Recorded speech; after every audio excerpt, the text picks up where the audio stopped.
شافعی رحمۃ اللہ علیہ. کون ہے وہ؟ شافعی، مقلد امام شافعی رحمۃ اللہ علیہ کے ماننے والے. کیا لکھتے ہیں؟ فتح الباری صفحہ نمبر بھی اگر کسی کو نوٹ کرنا ہے تو نوٹ کریں. فتح الباری صفحہ نمبر 178 جلد نمبر 4. نسخوں کے اختلاف سے صفحہ نمبر بدل سکتا ہے لیکن ملے گی بات. لکھیں اس کو جسے نوٹ کرنا ہے. فتح الباری صفحہ 178 جلد نمبر 4. حضرت لکھتے ہیں سمیت الصلاۃ فی الجماعۃ فی لیالی رمضان تراویح. یعنی جو نماز رمضان المبارک میں جماعت کے ساتھ ادا کی جائے اس کا نام تراویح ہے. جو نماز رمضان المبارک میں جماعت کے ساتھ ادا کی جائے، رمضان المبارک کی راتوں میں جماعت کے ساتھ ادا کی جائے اس کو تراویح کہتے ہیں. اس سے ایک بات تو یہ سمجھ میں آئی کہ تراویح جماعت نماز کو کہتے ہیں. حافظ عبداللہ غازی پوری، حافظ عبداللہ غازی پوری ایک غیر مقلد عالم، اہل حدیث کے عالم میں غیر مقلد ہو گئے. حافظ عبداللہ غازی پوری، یہ کتاب ہے ان کی رکعات التراویح. اس میں لکھتے ہیں کہ نماز تراویح نماز ہے جو رمضان المبارک کی راتوں میں عشاء بعد پڑھی جائے. اس کے بعد نماز کے بعد پڑھی جائے. اب اس میں آگے فرماتے ہیں کہ تراویح جیسے دعویٰ کیا نا تراویح قیام رمضان فطر سب ایک ہی نماز کے نام ہے. حضرت فرما رہے ہیں کہ نہیں، یہ غلط.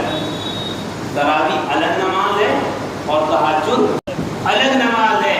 اور یہ بات صرف ہم ہی نہیں کہتے، بلکہ اگر اس بات کو آپ علماء اہل حدیث سے پوچھیں تو کیجئے مولانا ثناء اللہ امرتسری رحمۃ اللہ علیہ، ان سے پوچھئے. وہ اخبار اہل حدیث کے اندر 52 ہجری کے اندر صفحہ 7 پر وہ لکھتے ہیں کہ تہجد اور تراویح دونوں الگ الگ نمازیں ہیں. کیا ہے؟ تہجد اور تراویح دونوں الگ الگ نمازیں ہیں. ایک نماز ظاہر سی بات ہے بھی تہجد کو پڑھا جاتا ہے، رات کے آخری حصے. تراویح کو پڑھی جاتی ہے شروع میں. تہجد کی نماز جماعت کے ساتھ نہیں ہوتی اور تراویح کے لیے جماعت کا نماز ہوتی ہے. تہجد اس کا ثبوت قرآن سے فَتَہَجَّدْ بِهِ نَافِلَةً لَكَ، اور یہ آیت مکی ہے. یعنی مکی زندگی کے اندر اللہ کے نبی صلی اللہ علیہ وسلم پر تہجد فرض ہو گئی تھی. کیا ہو گئی تھی؟ یہ میں اپنی طرف سے نہیں کہہ رہا ہوں. اگر اس کا حوالہ چاہیے تو غیر مقلدین حضرات کی کتاب اٹھا لیجیے کہ محدثین لکھا ہے، بصراحتاً لکھا. محدثین کی کتاب اٹھا لیجیے، وہاں موجود ہے کہ مکی زندگی کے اندر اللہ نے تہجد کو فرض کر دیا. پھر صحابہ کرام پر یعنی اللہ کے نبی علیہ السلام کے علاوہ امت کے حق میں اس کو نفل قرار دیا، فرض منسوخ کر دی گئی. تو یہ کب فرض ہوئی تھا؟ مکے میں فرض ہوئی. اور مدینے کے اندر اللہ کے نبی صلی اللہ علیہ وسلم کی زندگی، مدینے کی زندگی سے تراویح شروع ہوئی ہے. ہے نہیں ہے دونوں میں. ایک نماز تو وہ تھی جو مکے میں فرض کی اللہ نے، اس کی فرضیت منسوخ کر کے نفل قرار دے دیا. اور ایک نماز وہ ہے جو اللہ کے نبی صلی اللہ علیہ وسلم نے ایک رمضان کے اندر آخری عشرے کے اندر 3 رات پڑھائی. اس نماز کو دیکھ کر صحابہ کو اتنا شوق ہوا کہ ذوق در ذوق جمع ہونے لگے. اتنے شوق سے آنے لگے. اور ظاہر سی بات ہے اگر یہ نئی نماز نہ ہوتی تو لوگ اتنے شوق سے کیوں آتے؟ اگر یہ وہی نماز ہوتی جو نماز مکے سے چلی آ رہی تھی تو اس کی طرف شوق سے آنے کا کیا مطلب ہے نا؟ اور پھر حدیث میں دیکھو کہ اللہ کے صلی اللہ علیہ وسلم نے 3 دن نماز پڑھانے کے بعد کیا فرمایا؟ یوں ارشاد فرمایا کہ بھائی مجھے پتا تھا کہ تم لوگ موجود ہو، یہ بات مجھ پر مخفی نہیں تھی کہ تم نہیں آئے ہو، مجھے تمہارے ہونے کا علم تھا، لیکن میں اس لیے نہیں نکلا کہیں ایسا نہ ہو کہ یہ نماز تمہارے اوپر فرض کر دی جائے۔ اب ایک بات بتاؤ، اگر تہجد اور تراویح ایک ہی نماز ہوتی تو اللہ صلی اللہ علیہ وسلم یوں کیوں کہتے کہ مجھے یہ ڈر تھا کہ کہیں نماز تم پر فرض نہ ہو جائے، بلکہ یوں کہنا چاہیے تھا نا مجھے تو یہ ڈر تھا کہ کہیں یہ نماز تم پر دوبارہ فرض نہ ہو جائے۔ کیا کہنا تھا؟ سبحان اللہ۔ کیا کہنا چاہیے تھا؟ پہلے فرض ہو چکی تھی نہیں، تو کہنے کا مطلب کیا ہونا چاہیے تھا؟ بات کیا کہنی چاہیے تھی کہ بھئی مجھے یہ ڈر تھا کہ کہیں تم پہ دوبارہ فرض نہ ہو جائے، لیکن آپ علیہ السلام کیا ہمارے مجھے یہ ڈر تھا کہ تم پر ہو جائے۔ سمجھ میں آیا؟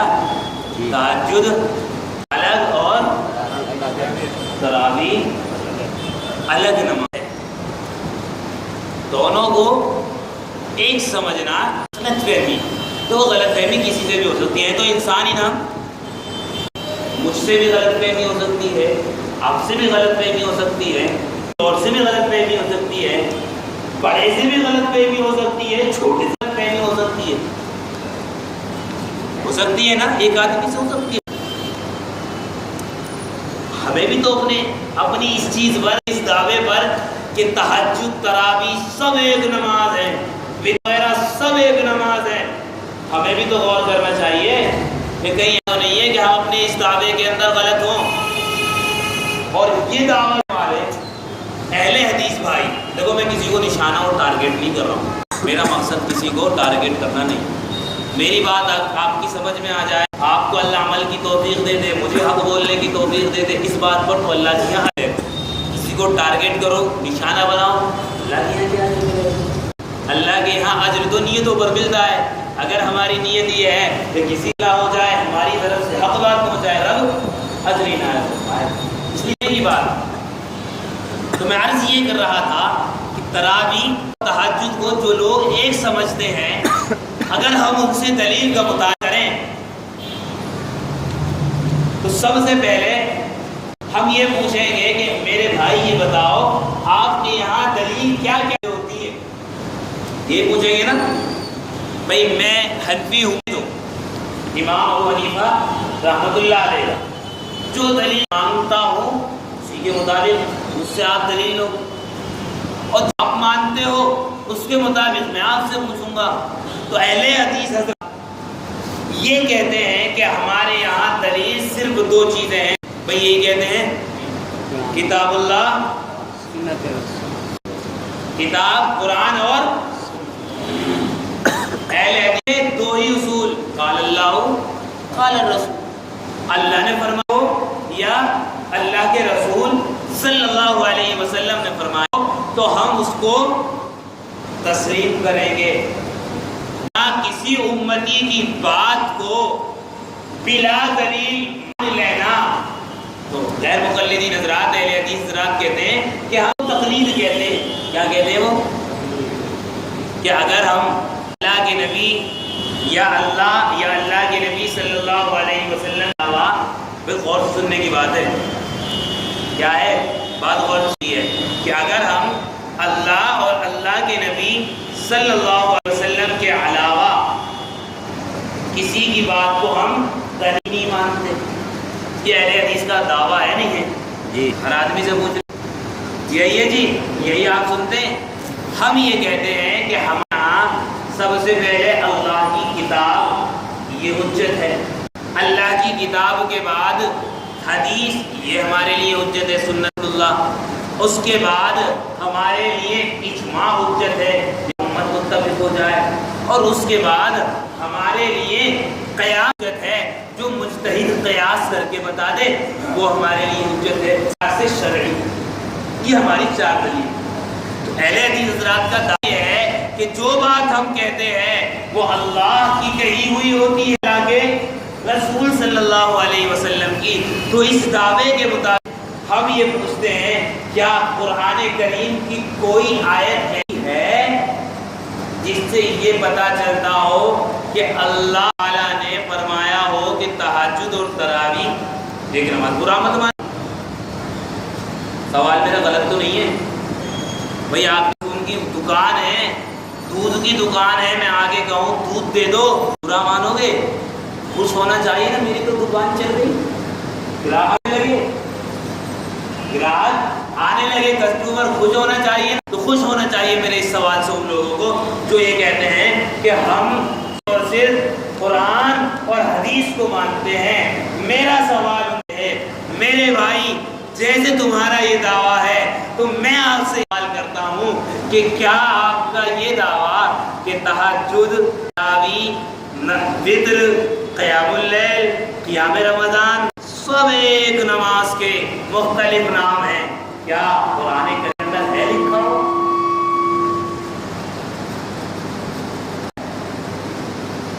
بھئی آپ کو کہہ رہے ہو، حضرات بتائیں بھئی ہے؟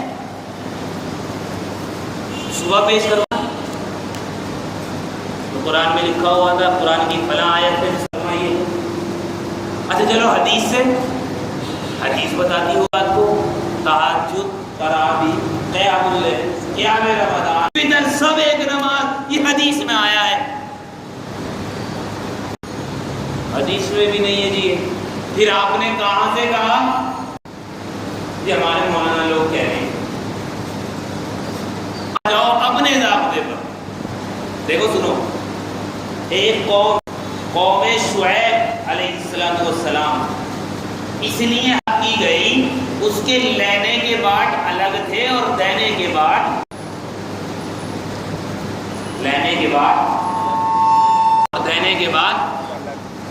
وَيْلٌ لِّلْمُطَفِّفِينَ الَّذِينَ إِذَا اكْتَالُوا عَلَى النَّاسِ يَسْتَوْفُونَ وَإِذَا كَالُوهُمْ أَوْ وَزَنُوهُمْ يُخْسِرُونَ۔ تو دیکھو، لینے کے بعد الگ ہو، دینے کے بعد الگ ہو، یہ تو شعیب علیہ السلام کی قوم کا طرز عمل ہے، جس کی بنیاد اسی طرز عمل کی بنیاد پر اللہ نے ہلاک کر دیا ہے نا۔ اب جب سے باری آتی ہے، ارے حدیث میں دکھاؤ یا قرآن میں دکھاؤ، اس طرح بھی کہاں ہے؟ اچھا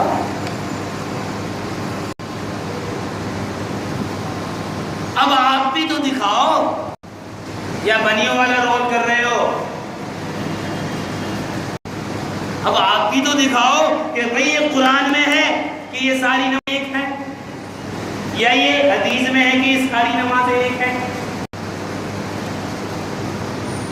نہیں ہے۔ کیسے دعویٰ کر دیا؟ یہ کہتے ہیں کہ تقلید کرنا شرک ہے۔ کیا کہتے ہیں؟ اور تقلید کی تعریف کیا ہے؟ اللہ اور اللہ کے رسول کے علاوہ کسی امتی کی بات کو بغیر دلیل مان لینا تقلید ہے۔ اور کیا ہوتی ہے؟ صرف قرآن اور حدیث، یعنی اللہ کے نبی صلی اللہ علیہ وسلم کے علاوہ کسی کی بات غیر قرآن اور حدیث کے مان لینا تقلید ہے۔ تو بتاؤ، تہجد، تراویح، وتر، ان ساری نمازوں کو بغیر قرآن اور حدیث کے کہہ کر مقلد ہوئے نہیں ہوئے؟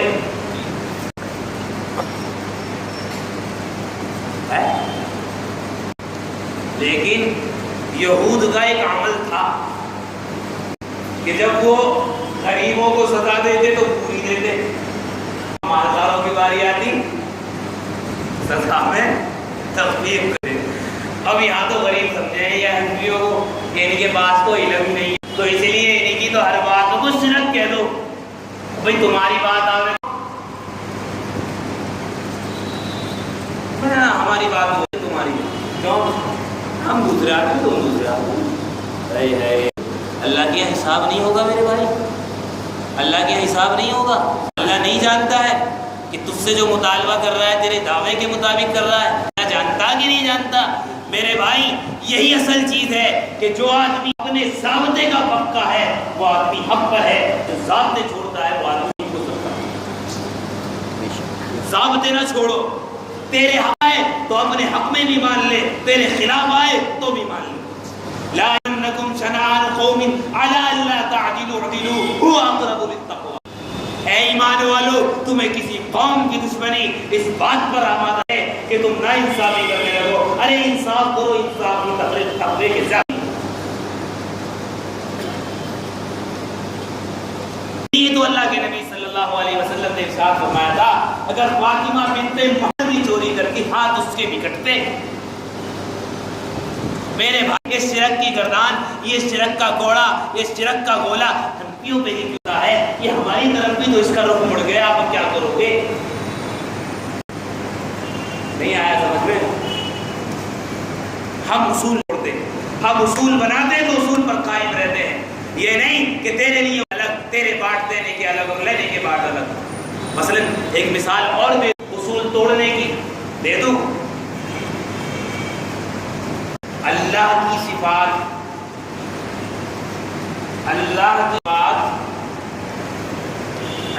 کی صفات کو بغیر تعویل کے ماننا، یعنی جیسا آیا ہے ایسا ہی مان لینا، جیسا قرآن میں آیا ایسا ہی مان لینا، اس کو کہتے ہیں اللہ کی صفات کو بغیر تعویل کے مان لینا، اور اس کی کیفیت کو یعنی اللہ، اس کا مطلب کیا ہے؟ اللہ، ٹھیک۔ اور ایک مسئلہ ہے، اس کو کہتے ہیں تفویض، اور ایک مسئلہ ہے تعویل، یعنی اللہ کی جو صفات آئی ہیں قرآن میں ان کو اس طریقے سے ماننا کہ اللہ کی شان کے عین مطابق ہوں، اللہ کے خلاف نہ ہو، ایسی تعویل اس میں کر لینا، اس کو کہتے ہیں مسلک تعویل۔ اللہ کی صفات کے بارے میں غیر مقلدین اہل حدیث حضرات یوں کہتے ہیں کہ اللہ کی صفات میں تعویل کرنا جائز نہیں۔ ہم اللہ کی صفات کو بغیر تعویل کے معنی، یعنی اپنی طرف سے یا کسی اور کی طرف سے کوئی لفظ اس میں نہیں بڑھائیں گے، بلکہ صرف اور صرف جیسے آیا ہے ایسے ہی مان لیں گے۔ اب مسئلہ سنو، اللہ کہاں ہے؟ کیا ہے مسئلہ؟ کیا کہتے ہیں؟ پوچھیں ہم فوراً اہل حدیث حضرات فوراً یہ قرآن کریم کی آیت پڑھیں گے، الرحمن علی العرش استویٰ، خدا تو رحمان تو عرش پر مستوی ہے، جیسے آیا ایسے ہی مان لیا، اپنی طرف سے کچھ نہیں ملایا ایسے۔ کہاں ہے اللہ؟ عرش پر مستوی ہے۔ ترجمہ انہی الفاظ کا کیا، اپنی طرف سے کوئی لفظ نہیں بڑھایا۔ ہم نے کہا پھر اس آیت کا بھی ترجمہ کرو، اللہ معکم اینما کنتم ونحن اقرب الیکم من حبل الورید، ہم تمہارے رب سے بھی زیادہ قریب ہیں، ہم تمہاری، تم جب اللہ وہاں موجود ہے، اینما کنتم، کہنے کے اعتبار سے، علم کے اعتبار سے اصول کیا بنایا تھا؟ اپنی طرف سے کوئی لفظ نہیں بڑھائیں گے۔ اب دیکھو آیت کریمہ ہے ہم اقرب، قریب ہیں، الیکم، تمہارے، من حبل الورید، تمہاری شہرت سے بھی زیادہ۔ کہیں علم کا لفظ ہے؟ کہیں علم کا لفظ ہے؟ نہیں آیا سمجھ میں؟ اصول توڑا؟ یا تو اصول نہ بناؤ، یوں کہہ دو کہ ہم تو بے اصول جماعت ہیں، یا اصول بناؤ تو، لیکن مجبوری ہے کیا؟ حقیقت یہ ہے، مجبوری یہ ہے کہ اگر اصول کو باقی رکھتے ہیں عقیدہ ہاتھ سے جاتا ہے، اور عقیدہ میں رکھتے ہیں تو اصول جاتا ہے۔ نہیں آیا سمجھ میں؟ اللہ کہاں ہے؟ ہر جگہ موجود ہے۔ وہ کیا کہتے ہیں؟ علم کے اعتبار سے۔ اللہ کیا کہہ رہا ہے؟ میں نے کہا علم کا لفظ ذکر کیا جو تو کر رہا ہے، قرآن میں تو نہیں ہے۔ اسے کہتے ہیں اصول توڑنا، دینے کے بعد اور دینے کے بعد اور ہم اگر یوں کہہ دیں کہ تو نے اگر اس میں علم لگا دیا، تو نے اگر اس میں علم لگا دیا کہ علم کے اعتبار سے ہے، عرش والی آیت کے اندر یوں کہتے ہیں کہ اللہ کے عرش پر ہونے کا مطلب بیٹھنا نہیں بلکہ اس کے قبضہ قدرت میں ہونا ہے، تو نہیں چلے گا کہ یہ کام تو ہم ہی کر سکیں۔ اللہ کے یہاں جواب دینا مجھے بھی اور تمہیں بھی، مجھے بھی اور تمہیں بھی۔ تو ایک ہم نے قاعدہ کیا بنا دیا، اگر متواتر ہو اس کے لیے سند کی ضرورت، تو پھر تراویح کی 20 رکعت تراویح کے لیے سند مانگنے کی ضرورت ہے۔ کہنے لگے تراویح اور سب ایک اصول بنایا، دلیل میں صرف قال اللہ کہیں گے یعنی اللہ نے فرمایا، یا قال رسول کہیں گے تو کہو اللہ نے قرآن کی کون سی آیت میں فرمایا ہے، دونوں ایک، حدیث میں کون سے میں اللہ کے نبی صلی اللہ علیہ وسلم نے فرمایا ہے، دونوں ایک۔ آ رہی ہے بات سمجھ میں؟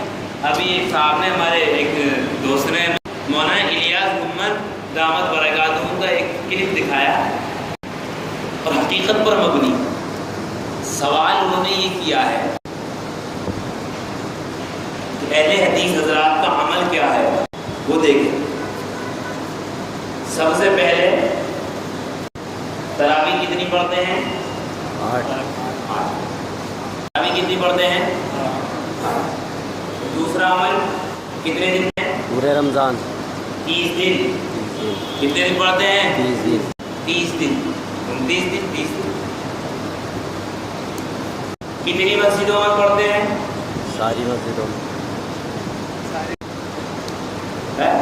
ساری مسجدوں میں۔ کیا پورا قرآن ختم کرتے ہیں کہ نہیں؟ پورا قرآن ختم ایک کرتے ہیں۔ قرآن ختم، کیا کہتے ہیں؟ ایک قرآن ختم کر۔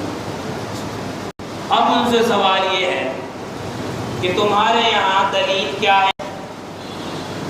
قرآن بتاؤ تو صحیح، قرآن اور حدیث۔ دلیل کیا ہے؟ قرآن اور اور پھر حدیث۔ تو قرآن میں دکھاؤ 20 رکعت تراویح قرآن میں ہے، تو اس میں تو ہوگی، حدیث میں انہوں نے حضرت عائشہ رضی اللہ عنہا کی حدیث پیش کی کہ 8 رکعت۔ اچھا، رکعت کتنی؟ 8۔ کس سے پیش کی؟ اللہ کے نبی صلی اللہ علیہ وسلم، ٹھیک ہے۔ اب ان سے یہ پوچھو دن کتنے؟ 30۔ کتنے دن پڑھائی اللہ کے نبی صلی اللہ علیہ وسلم نے؟ 3 دن۔ کتنے دن پڑھائی؟ 3 دن نا، ظاہر سی بات ہے 3 ہی دن پڑھائی۔ آپ کتنے دن پڑھتے ہو؟ 30۔ یہ اللہ کے نبی صلی اللہ علیہ وسلم کے عین مطابق مخالف ہے، مخالف ہے کے مطابق مخالف۔ کہاں سے لیا آپ نے؟ صحابہ نے پڑھی۔ کیا کہا؟ صحابہ نے پڑھی۔ صحابہ نے پڑھی ہے۔ کیا کہا؟ صحابہ نے۔ اصول ٹوٹا یا نہیں؟ ٹوٹ گیا اصول۔ یا تو کھرا بتاؤ کہ ہم بھی صحابہ مانتے ہیں، اجماع کو کھرا بتاؤ کہ ہم بھی قیاس کے قائل ہیں، پھر جب تم بھی قرآن کو مانو، حدیث کو مانو، اجماع کو مانو، قیاس کو مانو، پھر ہم نے کیا گناہ کیا ہے کہ تم تو اہل حدیث کے اور ہم اہل الرائے ہیں؟ 4 چیز تم دکان پہ، 4 چیز ہماری دکان پہ، لیکن یہ کیا بات ہوئی کہ تم یہ کہتے ہو کہ دودھ کی دکان تو بس ہماری ہے، دودھ تو ہمارے یہاں بک رہا، تمہارے یہاں بھی، جس بھینس کا دودھ تمہارے یہاں اسی بھینس کا دودھ ہمارے یہاں آ رہا ہے، اور تم کہہ رہے ہو دکان دودھ کی بس ہماری، دودھ والے ہم ہیں۔ تیرے یہاں پہ بھی 50 لیٹر دکان پہ آ رہا ہے، میری دکان پہ بھی 50 لیٹر آ رہا ہے، لیکن کیا کیا رہا ہے؟ دکان تو ہماری ہے، دودھ کی دکان کوئی دودھ کی دکان ہے۔ نہیں آئی بات سمجھ میں؟ یہ انصاف ہے کہ نہیں؟ ظلم ہے کہ نہیں؟ بے شک۔ یہ قرآن کی آیت کے خلاف نہیں ہے جس میں اللہ یہ فرماتا ہے اے ایمان والو کہ تمہیں کسی قوم کی دشمنی بے انصافی کا آمادہ نہ کر دے۔ سنو، انصاف انصاف کرنا یہی تقوی کی طاقت ہے نا. کیا کہا یہاں سے پیش کرو دلیل, تو کہہ رہے ہیں 30 دن کس نے پڑھی؟ صحابہ نے. تو صحابہ کرام سے تم نے راتیں تو لے لی, رکعتیں چھوڑ دی. اللہ کے نبی علیہ السلام نے راتیں دی کہ نہیں دی؟ کتنی دی؟ 3 راتیں. اور ان کے بقول رکعتیں کتنی دی؟ لیکن رکعتیں تو تم نے اللہ کے نبی صلی اللہ علیہ وسلم سے, اور راتیں یہ ناانصافی نہیں ہے؟ یہ ناانصافی نہیں ہے؟ اب یہ پوچھے کہاں لی ہے؟ کیا پوچھے کہاں لی ہے؟ یعنی صحابہ کرام سے تو یہی تو ہے جو اس بیان میں ہے کہ 11 سے زیادہ کسی بھی صحابی سے بھی ثابت نہیں ہے. تھوڑی سی حدیثیں پیش ہو جائیں.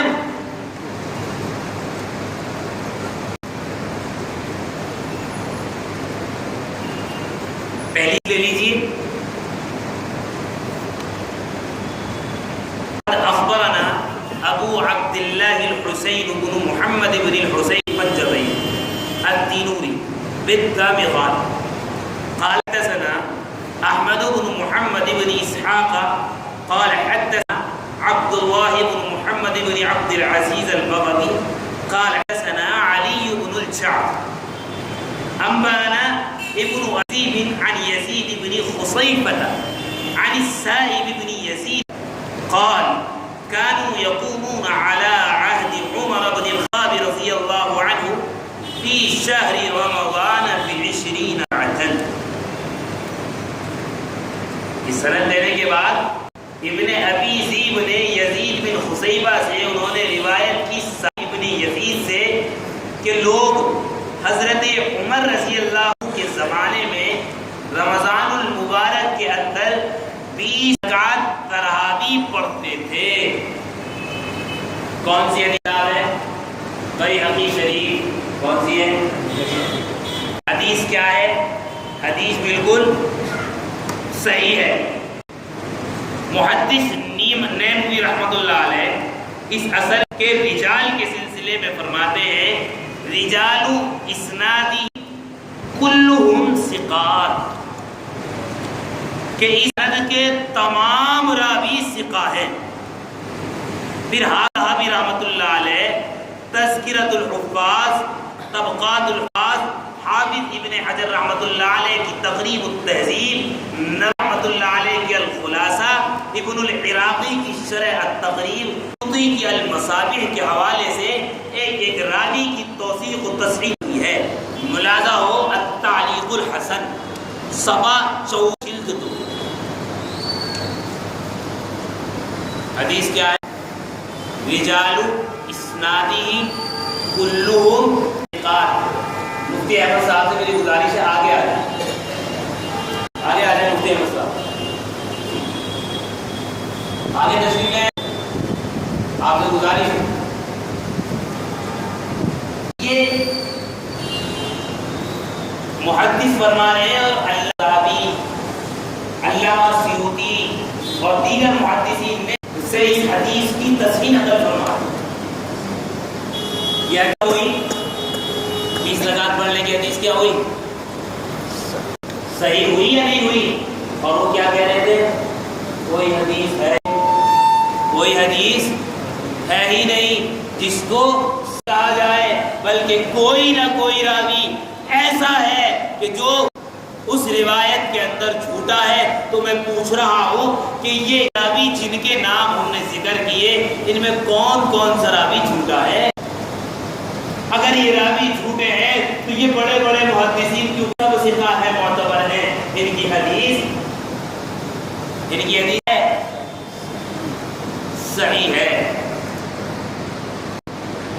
اب دیکھو ہم نے تو علماء کرام کی تصریحات ذکر کہ ان علماء نے اس کو صحیح کہا ہے، ٹھیک ہے. اب ہم مطالبہ پھر سوال ان حضرات سے جو اس حدیث کو ضعیف کہتے ہیں یہ ہے کہ تمہارے یہاں اللہ کا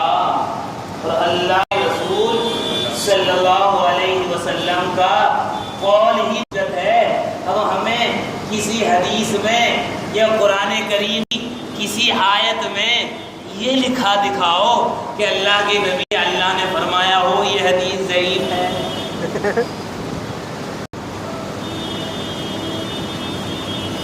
میں اصول کے مطابق پوچھ رہا ہوں یا بے اصولی کر رہا ہوں؟ ایک بات اور بتاؤں ذرا، وہ دکھائیں نخبہ. حدیث کے صحیح اور ضعیف ہونے میں آدمی کیسا مقلد ہوتا ہے.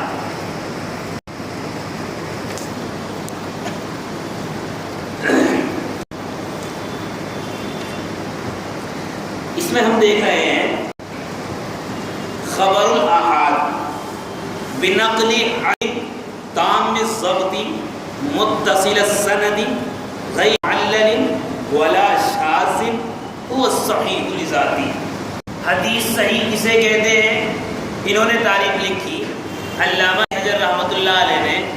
حدیث صحیح اسے کہتے ہیں جو ایک عادل آدمی نقل کرے. کون نقل کرے؟ بھائی عادل نہیں، عادل جو عدل کے وصف کے ساتھ متصف ہو. تام الضبط، ضبط یاد نا اس کا مکمل ہو، تمام الضبط. آگے فرمایا سند متصل ہو، یعنی بیچ میں کوئی چھوٹا ہوا نہ ہو اس کی زنجیر میں. پھر کیا فرمایا؟ غیر معلل، کہ وہ حدیث معلل نہ ہو.